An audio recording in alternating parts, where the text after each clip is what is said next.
अस्सलाम वालेकुम नाज़रीन, आप देख रहे हैं ज़शान सैयद यूट्यूब चैनल। नाज़रीन, आज बात करेंगे सुप्रीम कोर्ट का बड़ा फैसला। नैब तरामीम को हवा में उड़ा के रख दिया। 3 रुकनी लार्जर बेंच का बड़ा फैसला है इमरान खान की दरख्वास्त पर, यानी कि जुम्मा जो नवाज शरीफ के लिए या पीडीएम के लिए हमेशा बारी रहता है, आज एक बार फिर पीडीएम के लिए जुम्मा बारी साबित रहा।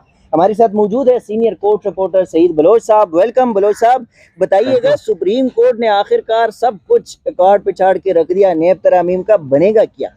बहुत शुक्रिया ज़शान सैयद साहब। देखें, जब गुज़श्ता साल पीडीएम की हुकूमत बनी थी तो उसी वक्त ही ये मीडिया के अंदर इतलात खबरें सामने आ गई थीं कि काबीना के तकरीबन 80% अरकान नैब ज़दा हैं, जिन्होंने मुख्तलिफ नैब मुकदमात में वो नामजद रहे हैं या उनके खिलाफ रेफरेंस अदालतों में ज़ेर समाअत है। और इसी वजह से जब पीडीएम की जानिब से नैब तरामीम की गई, जल्दबाजी में ये नैब तरामीम मंजूर की गई और उसके बाद मुल्क के अंदर एक भौचाल आ गया कि चंद मखसूस लोगों ने, जिन पर तकरीबन जब साबिक वज़ीर-ए-आज़म इमरान खान के बकौल कि इन लोगों के ऊपर 1100 अरब रुपए की करप्शन के इल्ज़ामात हैं और ये पैसा इन्होंने चंद नैब तरामीम के ज़रिए वो 1100 अरब रुपए माफ़ करवा लिए हैं और इसके ऊपर पूरे मुल्क में बड़ा शदीद रद्द अमल दिया गया। लेकिन चूँकि पीडीएम हुकूमत का जो मेन उनका समझें कि मकसद था इमरान खान को वज़ारत उज़्मा से हटाकर हुकूमत में आना और फिर मखसूस महदूद वक्त के अंदर अंदर नैब तरामीम करना, नैब तरामीम के ज़रिए अपने मुकदमात ख़त्म करना, तो वो चीज़ें गुज़श्ता साल ही हमें नज़र आ गई थी। मई जून के अंदर नैब तरामीम मंजूर हुई। उसके बाद जुलाई में चेयरमैन पीटीआई की जानिब से सुप्रीम कोर्ट में दरख्वास्त दायर की गई और उनमें ये मौक़िफ़ इख्तियार किया गया कि नैब तरामीम से मखसूस लोगों को फ़ायदा देने के लिए ये कानून साजी की गई है और ये बुनियादी इंसानी हकूक़ से मुतसादिम है, क्योंकि जो अवाम का पैसा है अगर वो करप्शन की नज़र होता है तो यकीनी तौर पर उससे अवाम के हकूक़ मुतासर होते हैं, अवाम की जो फलाह बहबूद के वो प्रोजेक्ट्स होते हैं वो मुतासर होते हैं। इसलिए ये बुनियादी इंसानी हकूक़ से मुतसादिम तरामीम है, इसलिए इनको कलअदम करार दिया जाए। अच्छा, ये तरमीम जो है इसके खिलाफ इमरान खान की दरख्वास्त कब आई थी, कब पहली समाअत हुई और टोटल कितने समाअतें हुई और आज जो फैसला है उसके वाज़े नुकात क्या है? देखें, नैब तरामीम के खिलाफ इमरान खान साहब ने गालिबन 2 जुलाई 2022 को दरख्वास्त सुप्रीम कोर्ट में दायर की। 19 जुलाई को ये केस समाअत के लिए मुकर्रर हुआ और गालिबन 19 जुलाई के बाद 24 या 25 जुलाई को इस केस के ऊपर गालिबन पहली समाअत हुई थी और 53 समाअतें हुई हैं मजमूई तौर पर। और इन 53 समाअतों में सुप्रीम कोर्ट ने चेयरमैन पीटीआई के वकील ख्वाजा हारिस को भी सुना, इसके अलावा वफाकी हुकूमत के वकील मखदूम अली खान को भी सुना और इन तमाम समाअतों के बाद 5 सितंबर को सुप्रीम कोर्ट ने इन समाअतों के ऊपर फैसला महफूज किया। बुनियादी तौर पर सुप्रीम कोर्ट में जो चेयरमैन पीटीआई के वकील थे उनका ये मौक़िफ़ था कि इन नैब तरामीम के बाद जो बारिश सबूत है वो अब इस्तगासा के ऊपर है। मिसाल के तौर पे अगर फ़र्ज़ करें कि मैंने करप्शन की है और मेरे ऊपर पहले ये होता था कि जब इल्ज़ाम लगता था, कुछ ऐसे शवाहिद आते थे जिसकी बुनियाद पर कोई इंक्वायरी का आगाज़ होता था, तो फिर ऊपर ये तमाम तर बारे सबूत का जो बोझ है वो आता था कि मुल्ज़िम ये साबित करेगा कि उसने ये जो असासे बनाए हैं वो कोई 2 नंबर तरीके से नहीं बनाए, कोई करप्शन के पैसे से नहीं बनाए, बल्कि वो उसके अपने जो है वो जायज़ असासे हैं।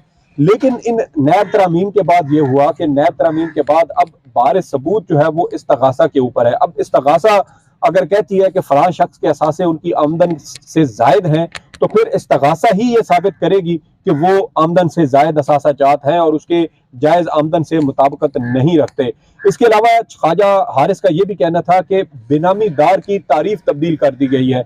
मतलब अब ये देखें कि मैं अगर पब्लिक ऑफिस होल्डर हूँ और मेरे पब्लिक ऑफिस होल्डर रहते हुए मेरे कोई फैमिली के दीगर जो मेंबरान हैं, रिश्तेदार हैं, उनके असासा जात में कोई इजाफा होता है तो उसका जवाब दे फिर मैं नहीं होऊंगा।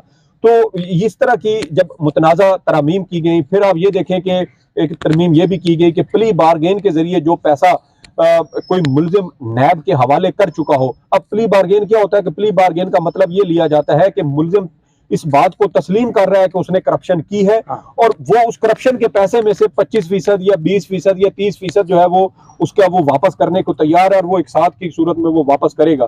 तो इन नैब तरामीम के बाद ये हुआ कि जो करप्शन का पैसा नैब वो प्ली बारगेन की सूरत में भी नैब को जमा करवाया गया था, वो भी वापस होगा। तो इस तरह ये एक बड़ी मुतनाज़ा किस्म की शिक थी। तो ये तरामीम जब सुप्रीम कोर्ट में ज़ेर बहस आई, इसके ऊपर वकला की जानिब से दलाइल दिए गए, तो उसमें सुप्रीम कोर्ट मुतअद्दिद मौके पर अपने जो समझे कि तहफ़्फ़ुज़ात थे उसके ऊपर वो इजहार करती रही है। इसके अलावा कुछ ऐसी तरामीम थी जिसको सुप्रीम कोर्ट ने काबिल सताइश भी करार दिया। मिसाल के तौर पर एक तरमीम ये कि पहले जब नैब मुकदमा बनता था तो मुलजिम का 90 रोज का जिस्मानी रिमांड दिया जाता था, जिसके बाद 90 रोज तक एक मुलजिम नैब की तहवील में है, ना वो जमानत के लिए अप्लाई कर सकता है, ना उसका बाहर आने का कोई और इम्कान है। तो इस नैब तरमीम के जरिए एक और अहम शिक ये थी कि नैब तरामीम की सूरत में जो मुलजिम होता है वो 2 साल 3 साल तक वो नैब की हिरासत में रहता है, और 2-3 साल के बाद नैब कहता है जी हमें इसके खिलाफ कोई शवाहिद नहीं मिले, इसलिए इसका रेफरेंस जो है वो खारिज किया जाता है। अच्छा, मंसूर अली शाह को एतराज क्या था इस तरमीम के? मंसूर अली शाह साहब का बुनियादी तौर पर ये एतराज था, वो ये कहते थे कि ये जो शिके हैं, ये जो तरामीम हैं, ये पार्लियामेंट ने मंजूर की हैं, इसलिए बेहतर ये है कि सुप्रीम कोर्ट इसके ऊपर अपनी राय ना दे, बल्कि ये मामला दोबारा पार्लियामेंट को भिजवाया जाए और पार्लियामेंट को ये कहा जाए कि आप इन नैब तरामीम के ऊपर गौर करें और जो मुतनाज़ा शिक्के हैं उसके हवाले से दोबारा तरमीम की जाए। अब इस वक्त चूंकि पार्लियामेंट मौजूद नहीं है, असम्बली तहलील हो चुकी है, तो ये कहा गया कि जो अगली पार्लियामेंट आएगी वो इस मामले को देखेगी। लेकिन मेरे ख्याल में सुप्रीम कोर्ट के जो अक्सरियती राय थी, यानी जस्टिस इजाजुल हसन और चीफ जस्टिस, वो इस राय से मुत्तफिक नहीं थे, इसलिए ये फैसला 2-1 की अक्सरियत से आया है। जस्टिस मंसूर अली शाह ने इस फैसले से इख्तलाफ किया है। अच्छा, ये भी कहा गया है कि जितने भी जो कि हमने देखा कि पीडीएम के बड़े टॉप के लीडरशिप थे, उनकी केसेस ख़त्म हो गए थे, नैब रेफरेंसेस वापस जा चुके थे, तो 7 दिनों के अंदर दोबारा एहतसाब अदालतों को भिजवाने के अहकाम भी है। जी जी, बिल्कुल बिल्कुल, सुप्रीम कोर्ट ने यह कहा है कि जितने नैब रेफरेंस इन नैब तरामीम से पहले जो स्टेटस जिस स्टेटस पर थे, वो उसी स्टेटस पर तमाम मुकदमात या रेफरेंस उसके ऊपर बहाल होंगे।